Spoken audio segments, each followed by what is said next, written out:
Recapitulation. With this discussion of the chief features of the 15 elements occurring in living beings, we have covered the entire field of elements that combine to form both the animate and the inanimate universe. What we have done in this chapter and the previous one has been to familiarize ourselves with the various elements, and, therefore, our knowledge so far is confined to the acquisition of a fair view of the chief characteristics of each of the 28 elements of matter. We may have discussed most of the elements mainly in catalog form, but if we have followed this study with adequate care, the degree of proficiency we have now achieved should be appreciable.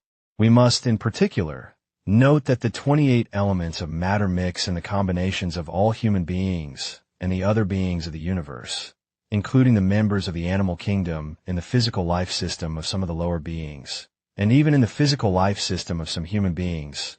Some of the 15 life elements, particularly a few of the environment reflective sense elements, do not occur in sufficient strength to spring into active functioning. Nevertheless, the needs of the forces that cause these elements are present in every unit of mind. These seeds in such cases are covered by the occurrence of dark patches of impressions, which conceal both their presence and activity. Such effects, however, cease after lapse of time.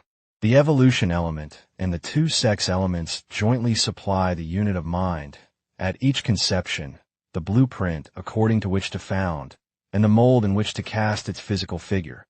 The food element extract from the neighborhood the requisite materials to build, repair, and renew the physical figure. The heart reflective element conditions the climate within the physical figure. The 5 environment sense organs provided the needed watches at the entrances to the physical figure. And the 3 elements of condition, together with the 2 elements of motion, supply the switchgear to steer the physical figure. That's all for today's session, but there's so much more to uncover. Stay tuned for our next lecture as we continue exploring the Buddha's profound explanation of life and the universe. Don't forget to like, share, and subscribe so you don't miss out. See you next time.